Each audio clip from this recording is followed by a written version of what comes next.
first about how to push yourself during a workout and how to progress.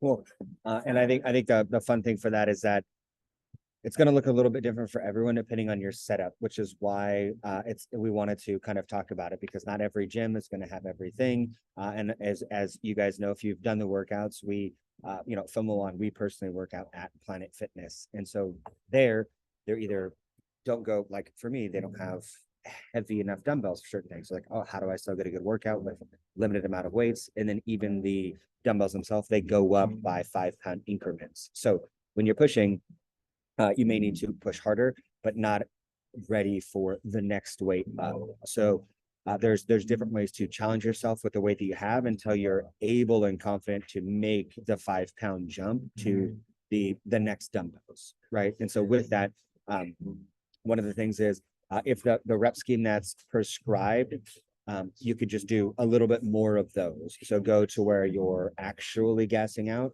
or pushing really hard, struggling to get your last few reps in. And so expanding the number of reps you do per set is a great way to start building more strength and pushing until you're ready to go to a heavier dumbbell. Another thing that we really like that helps, Sam's better at it than me, is kind of slowing things down. So doing the same number of reps, but slower in motion, really focusing on full range of motion and the squeeze throughout the entire rep. And then even adding some pauses, things like that. So there's things that you can do with the same amount of weight that will make the workout way more challenging. A good example of that doesn't even require weights, is if you just do push-ups, like you could do for some people, like depending on how many you can do, like do 10 push-ups. You do them fairly quick, no big deal. Slow them down and do 3 to 5 seconds up and down can become very challenging very fast. Yes, for sure. And like you said, like even doing like the pauses. So like if you're doing the push-up, you can hold the bottom position of the push-up for a couple seconds and then push yourself up. And then same thing, like when you're slowing the movement down within the actual exercise. So for instance, like if you're doing a chest press, oftentimes when you are down here, it'll be like I come down and then I push instantly up. So removing that momentum at the bottom and then pushing up in a controlled manner. And it actually, when you start to slow the movements down, it allows and helps with that mind muscle connection so that you know, like, what are the muscles that I should be feeling by lowering the weight a little bit and then slowing the motion down. You'll often find like, oh shit, this is a really good burn, or I can feel this really good. Sometimes you're actually more sore. Yeah. If you kind of slow things down, do a lighter weight, push with intention, really focus on everything that you're doing while you're doing it. And like she said, removing the bounce, especially like for bench press, if you're using a Smith machine or a bar, a lot of people, you see them come down and almost bounce the bar off their chest and use that momentum to push up, whereas like taking that bounce out of it makes it significantly harder. Yeah, for sure. Another thing, like when it comes to working out, is yes, like in the workouts, there's a particular layout, right? And when we create these workouts, we try to, like when we do what's called a superset is when you do one exercise and then immediately go into the second exercise with little to no rest. We try to pair exercises that challenge the muscle, but also that you're not taking up 50 million machines when you're at the gym, because we know gyms are busy and you may not find like maybe the piece of equipment that you want to go on, maybe it's taken. So if you're in that position and they're going to be like an hour on this machine, then go to the next exercise. Or you can find a different exercise or different machine that targets the same body part. So for instance, if the workout calls for a Smith machine, but Smith machines at Planet Fitness can get pretty dang busy, then perhaps you're like, okay, well, maybe I'll just do dumbbell squats, or maybe I'll do barbell squats, or maybe I'll use the leg press machine, whether that's the plate loaded one or whether that's the actual machine and you change the weights on its own. Same thing when it comes to if there's a dumbbell workout and you're like, oh, I don't want to do the dumbbells, use the machine that targets the same thing, or use the cables. Or if it's like, like Smith machine, if it's like bench, you can do dumbbell press, or you can do the chest press machine. So there's alternatives that you can do depending on how busy the gym is, what you have access to. And then, like she said, the workouts are in there. They're to give you structure and a guideline, a framework to work with. It's not like law. You don't have to do them like in the exact order. The goal is to, provide enough structure for you guys to go in and push with intention. Yeah. One thing that I personally like to do, like, because I know that when you are switching from like the amount that you'll be able to dumbbell press versus Smith machine press, it's going to be different. And so, yes, when you are doing each week, it is ideal to do the same or similar type of exercise so you know the amount of weight and aren't constantly fluctuating. But once again, this is life. And so we got to work with what we're given, right? But I like to take little notes and write down, like, if I changed a particular exercise or if I did it in a different order, because even with you switching the order, you might find that you have to alter the weight because you're maybe more fatigued, or maybe you're stronger because you're doing that particular exercise sooner. So for instance, if it's like normally you're supposed to do squats in the beginning, but all the machines are taken, you didn't want to change that particular exercise, you wanted to wait for it to come up, but you decided to put it at the end of your workout. Well, if you've just blasted your legs earlier, Did a bunch of lunges and other things, and then you go into squats, like you're probably not gonna be able to go as heavy, which is fine.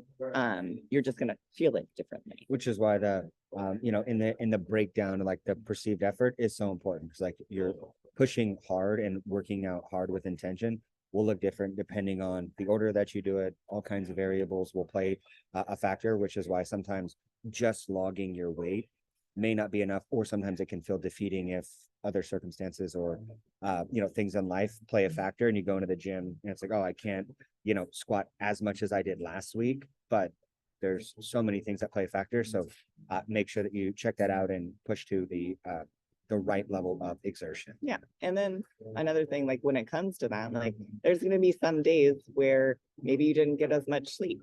And so maybe you can't go as heavy, or maybe you can go as heavy, but you can't go heavier. But that's why we have these lifestyle trackers, so we can see like, oh, like I really got shitty sleep.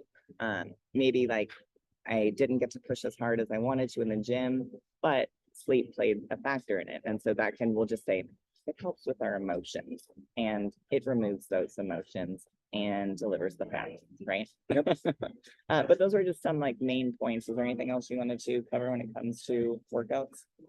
No, I feel like that pretty much covers it. Yeah. So we had a lifestyle tracker submitted, and what we're going to do, because this is very beneficial for everybody, is we're going to kind of talk about it. And the nice part about going over these trackers is it's an outsider perspective, and we're looking at it factually. We have a little bit of insight on the back end, but we're literally looking at the numbers and we're seeing what is happening with what has been recorded. So they're taking the information to make an informed decision. Yep. All right. So we're going to share our screen.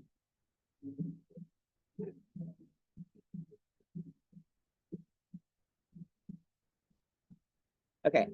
So this person just recently completed their 12-week foundation phase, and congratulations. And I have to Great say, like, progress. we've looked at this, but we want to cover this as well. Phenomenal progress. Okay.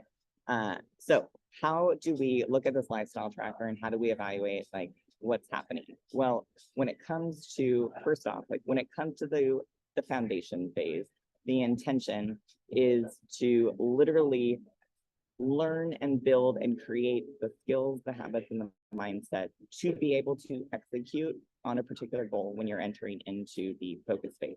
Think about it like say college education, right? Like you're gathering education, so that way you can be successful in your career. And this is an educational phase where you're developing the skills, habits, things needed for success afterwards. And so like during that, yes, like there's a good chance that most people will see progress. And that's just a side benefit of building these habits, developing the skills, becoming more consistent.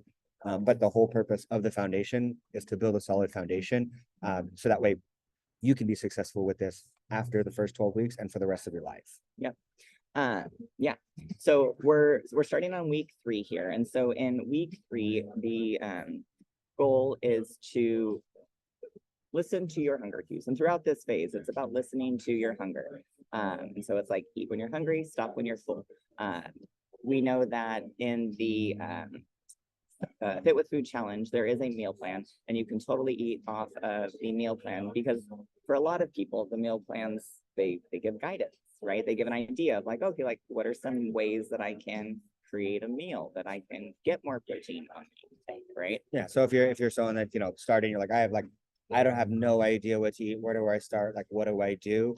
The meal plan is great because it provides some structure, some direction. This is what meal should look like. This is how you could be eating throughout the day to support your goals. And then like with the Fit with Food meal plan, there's snacks in there because we know and or a drink, right? Because once again, this is life. We are foodies and we want to be able to enjoy fun foods.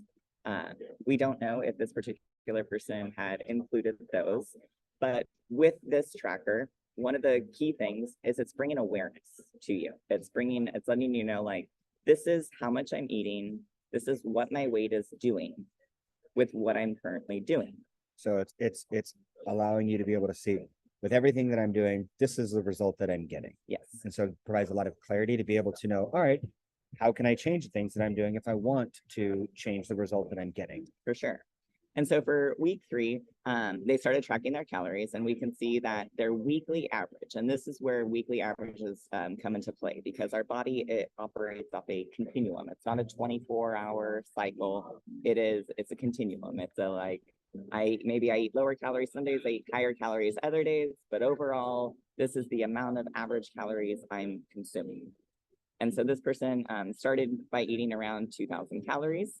They had a starting weight over here of 166.2 pounds, and then their average weekly weight was 165.63, which is where those daily weights come into play because you could weigh 166 on one day, and then you could weigh 165 on another day. And then as we start to go through the weeks, we'll see, okay, where's my weight trending? So they worked out 5 days a week, come to week 4, and now it looks like they dropped their calories by about 300 calories. So they were consuming 2,000 calories, dropped their calories, and they even made the notes, which is great. Lower calories 200, lower calories 300, lower calories 400. And so based on this, it looks as though they're kind of gauging like, okay, I'm going to eat less calories. Let's see how I feel. So if we can see, they went from around 1,800 all the way down to 1,400, but then back up to 1,800, down to 15. And so things that you want to be aware of is like, okay, like, is this tolerable? Am I going to eat my fingers off? But if 1,400 calories on a low day feels tolerable and your weekly average is whatever particular target you're doing, like, great. But then the question becomes, what's my weight doing? Okay. So the week before, their average weight was like 165.63. This week, they've dropped a pound. So they're consuming around 1,700 calories. Previously, they were at 2,000 calories, and now they've dropped a pound. And sometimes when you're doing this, you're going through the process, you're weighing yourself daily. You're putting the information into here, seeing the small, or the little changes day to day or no changes. It's like, oh, I'm not really making progress. But that's why the weekly averages and taking a look at how you're moving as a whole is so important. Because you could be weighing yourself every day and thinking like, oh man, 3 days in a row I was the same, I'm plateaued, and then I dropped, and it still feels like, oh, I'm just kind of stuck. I'm not really making any progress. But when you look at it, like started the week at 165.4 and ended at 164, it's like it's a pound and a half almost. And so like it averages out. And when you look at it week to week, it's like, oh, like I am making really good progress, and it helps to manage your expectation of like, oh, like what's going on. Yep. And so on here, they decreased from 5 workouts a week to 4 workouts a week. And then it looks like they've started to do more walking, which is great. Now, as we go to week 5, we can see they're still consuming around 1,700 calories. Not too much of a weight change because it was, 164.6? So not a massive weight change. A little bit less steps, same amount of workouts here. Let's continue going. And there are going to be weeks where you might not notice a difference in weight for a week or 2 weeks. especially women. Women like to hold on to water weight. I will tell you that. But in general, like you may not notice massive differences when it comes week to week. And you may notice like 1 week you drop 2 pounds, 1 week you drop no pounds, but over time there's like an average amount that you lose per week. And the reality is for most people is you don't necessarily like a lot of times when you see like, oh, this week, like it seemed like I didn't make a lot of progress. That's a really good sign to stay consistent, not necessarily a sign that you need to change something. Because a lot of times people see it's like, oh, like, well, what do I need to change? What do I need to adjust because I didn't make any progress? Sometimes no progress is the perfect time to stay consistent, to see how your body's actually going to respond because there's a delay with things, right? And then as we go into week 6, so week 6 is they're starting to focus on a particular protein goal. And so their suggested protein target was 164. And so we can see, okay, they're doing awesome on their protein target. They're getting above their weekly or their average suggested protein, which is great. And they're still staying around that average, we'll say 1,800 calories. And that's like a really good example of they didn't change much, but they started to see progress again. So like they could have like looked at last week and they're like, oh my God, I got to adjust something. But they continued with it, stay consistent, and they continue to make progress. Yep. Once again, their weekly average weight now starting to trend back down, staying consistent with those walks. As we continue on, week 7, once again, still hitting that protein target because protein and calories is what's going to make the biggest difference when it comes to changing how your body weighs and how it looks as well and feels. Yep. So here, once again, hitting their protein target. They're now at the 162 average from the previous like 164, 163. So about a pound a week is what it looks like they're trending down. Yep. With still around a 1,800 calorie intake. So staying consistent with their action, didn't change much, not working out any harder, just like, all right, continuing to show up, do the simple things daily and seeing the progress stay steady. Yep. As we continue on, week 8 is about focusing on staying at or just below your calorie target. So whatever you've been eating calorie-wise the previous couple weeks, you get an average. So their average calorie target was around 1,800 calories. Once again, they stayed, their weekly average stayed at around that calorie target. One thing to notice we were talking about earlier is you can see there's like green and red. So they stayed at hit their protein target, stayed within their weekly average calories. They did have some higher calorie days, and then they had some lower calorie days. But once again, the average of the week was around their target. And same thing, like this is why daily weight is so important. Because if this person would have only weighed on one day, if I was like, oh, the end of the week, I'm gonna weigh myself, they would have thought they went backwards because but the reality is looking at this and saying like, oh, they had a retreat that they went to, sleep was probably a little bit less, or they traveled, life stresses with those types of things. So it would make sense that their weight is up a little bit. But if you remove that outlier, this is a really great week for progress. And this is like, that is the importance of this tool, is to be able to look at it, see the numbers like, oh, like I actually am doing really good. And it does help to identify peaks and valleys that you can necessarily like, kind of remove or look, say, oh, like even with that peak, my average is moving in the right direction. Yep. And then with those peaks and valleys, one thing with it, as you mentioned, there's the men's retreat. You can see that they consumed around 1,900 calories, and then they consumed around 1,500. Now, if you look, it went from 160.8. The following day, he was up a little bit in weight, and then up a little bit more, even though if you look at that low calories. So questions could be like, did I track everything that I ate? Is my high weight on day 7, is that from the day 5 of the foods that I ate? So those are just little things that can cause those weight spikes. But like I said, there for a lot of times the biofeedback is delayed. Yep. So like there's a good chance that the 164 weight was correlated to day 5 when the calories were a little bit higher, and you just didn't see it for a couple of days. And most of the time, it doesn't necessarily mean you gain fat. It's a stress response. Your body will hold a little bit more water. So like everyone is a little bit different, but that's why these numbers are so important. Yep, so still looking at that weekly average weight. Now, as we go on to week 9, So went from, rebounded nicely when Yep. calories were back to steady. so now still steady or still steady on that weight trend, having lows of the 160.6, still slight decline in that average weekly weight. But new low weights across the board. So Yep. it's like that's a great rebound. Continuing on, week 10, still trending down, still being relatively consistent with those steps, with those workouts, hitting that protein target and hitting that average weekly calorie target as well. Week 11, now you're focusing on sleep and seeing like, okay, like what is my sleep? Oof, I'm getting 5.5 to 6 hours of sleep. Okay, well, oh my goodness gracious. Now all of a sudden there's 7.5 hours of sleep. That's phenomenal. And a lot of times those shifts happen because of awareness. Like some people don't even realize that they're running on such little sleep. And so until they start to track it, it's like, oh, like it won't take much more effort to get more rest and your body will thank you. Yep. Still trending down on that weight, experiencing new low weights as well, which is phenomenal. Focusing on increasing sleep quality, which is great.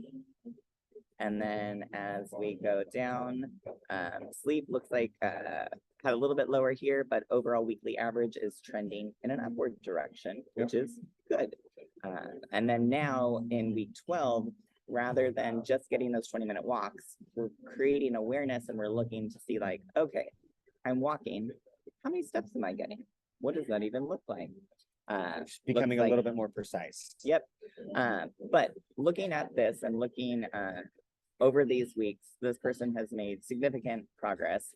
They started, what was it, 166 or something, and then they're at around 158.8 just by starting to, once again, increase their awareness, looking like, okay, like, what are the calories I'm eating? How much protein am I getting? What is the steps? Sleep, what does the water intake look like? So as they transition into the focus phase, one of the questions that has come up is like, how do I keep my progress going? What our suggestion, or my suggestion, would be is when you enter into phase 2, the focus phase, there's a calculator on there.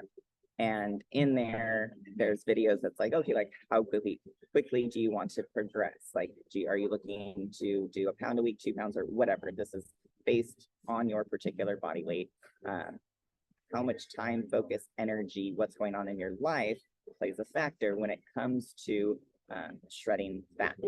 And so you can calculate your goal and you can compare it to see like, okay, this is the goal that the focus tracker calculates. And this is what I've been doing. And I've noticed that I'm dropping about a pound a week, eating around 1,800 calories. What does the focus tracker say when it comes to hitting your goal? Is it around 1,800 calories? If it is, like, great, do that. If it's a little bit higher or a little bit lower, I would say you can either take like the happy medium. Yeah. Or you can make the decision how you want to move forward based on the results that you want to see. But now I have enough information. And the reality is that like, as you transition from that foundation to the focus phase, like you should be getting excited because the whole point of the foundation was to build a foundation of those skills. And then the whole purpose of the focus phase is to push towards a targeted goal. So it's like if you've made progress in the foundation in regards to like seeing any weight difference, improve energy, all of that, you should be very excited about the focus phase because it means you're in a really good position to like actually make progress, right? So if you made progress in leading up to it, you should be very excited moving forward because that's proof that you will continue to make progress and probably better progress because we're putting those skills to work. Yep. Another question with regards to entering in the focus phase, since this person had been using the meal plan as a guideline, the question had risen was, do I continue eating off this meal plan? And the answer is, well, what do you want to do? I mean, like realistically, because when you start to shoot for macros and or just protein or calories, the beautiful thing about this is that you don't need a meal plan. What we mean by that is you can choose whatever foods you want that allows you to make sure you're getting enough protein, that allows you to make sure you're staying within calories. That's going to look different for everybody. So if you like, but if you're someone that, you know, is a little bit more creature of habit, you like the meal plan, like you could stick with it and just, we'll say vary serving size, like, oh, a little bit more of this, a little Yes. bit less of that, change it up. But then as you're building your meals, you can see about how many meals you're eating, about how many calories you're consuming per meal. And then it gives you the flexibility to work. If you do want to go out to eat, if you want to do something, then you know, all right, as long as I'm around this many calories, this much protein, I should be fine to be able to go out, try something new. So really just, you know, to not beat a dead horse is a foundation for you to build off of. So it's just like, all right, cool. Like this is what I've been doing. And you can use that to make small tweaks too for variety to change, to start building something that's a little bit more like custom for yourself. Or you could stick with it. The reality is like, it's a tool to be utilized in a way that fits your life. It's not something that you should feel tied to or enslaved to. It's something that provides a little bit of structure. So that way, when you're learning these skills, you don't also have to think like, oh, what am I going to eat? It makes it a little bit easier to just cruise and focus on other things. Now that you have those skills in place, if you want to put some time and energy into having a little bit more fun or flexibility with food, it wouldn't be a bad time. Yeah. One of the last questions we received was, I'm worried about eating carbs at night. So if you were on the call in the beginning, we talked about how it's a continuum, right? And so like that means that like your body doesn't magically reset at midnight for a new amount of calories. But that also means if you take that logic that any time of day doesn't matter. There's not anything magical that happens after 6 or 7 p.m. that your body now starts to digest things differently. So like if you have a little bit more carbs at night versus in the morning, doesn't matter. As long as in the continuum or the averages all work out, you're golden. So if you were to revisit, within the foundation phase, I think it's like week 7 or something, we talk about the energy balance scale. And so the energy balance scale is about how do you change your weight, or how do you gain, like do you gain, lose, maintain? And once again, it comes down to how many calories are you eating every single day? If you're eating more than your body needs, then you're going to gain weight. If you are eating less than your body needs, then you will drop weight. If you are eating a regular amount that your body, then just the right amount that your body needs, you will maintain your weight. In phase 2, focus phase, you will start to learn a little bit more in depth on fat loss and about, we'll say, like maintenance ranges and stuff like that. We do cover these types of things in the measuring and tracking course, and I'll make sure that I post all of these like lessons below. So if you want to dive in early, you can, just to give you a little bit of insight. But when it comes to carbs, it really doesn't matter. The biggest factor with carbs, same thing with fats, is there's a couple things we'll say. Depends on your preference. Do you prefer more carbs? Do you prefer more fats? It just, what do you want? Carbs can help, and this can also be mentally as well. Like if you eat them during the day, it can help with energy. But if you're a person, you're like, you know what, I just like a treat in the evening, and so I'm gonna eat more carbs in the evening, great. As long as you're staying within the, say your average weekly calories, then there's nothing wrong with eating carbs at night or whenever you. Yeah, I mean, we can use ourselves as an example all the time. Last night, we went out for pizza, and I had drinks, so it was all carbs. Late in the day, later than we typically eat dinner, and I woke up lighter this morning because, like she said, energy balance. It doesn't necessarily matter what time of day you do it, as long as everything is where it needs to be, you'll continue to make progress. And so once again, this is also where that lifestyle tracker comes into play. So like, he woke up lighter, I woke up heavier. Everyone's different. Everybody is different. But if we're looking at our weekly averages and seeing what what is the numbers telling us? How are we feeling? What's the trend that we're seeing when we look at these progress graphs? And then using like the notes section or as either like a food diary or a feelings diary or however you want to utilize it to say like, oh, like I went out for pizza, and then you can see like I went out for pizza on Friday. Maybe Saturday I maintained my weight. Maybe Sunday I had a weight spike from the pizza, and then maybe Monday I dropped all of the water weight off, or maybe it took a couple days to drop the water weight And off. sometimes those notes are even like, just remembering like if the majority of your calories are later at night, you may be heavier the next day just because you consume the Bullshit. yeah. So it's like that could be. So like looking at all of that but the tracker helps remove the emotion of like, oh my God, I messed up. Because you'll look at it, it's like, oh, calories were where they needed to be. I didn't blow my targets. I did eat closer to going to bed. I slept a little bit less. So it makes sense that my weight is up a little bit. And then as you move around throughout the day, it'll come back down. You'll shed some water. You'll continue to make progress. Yep.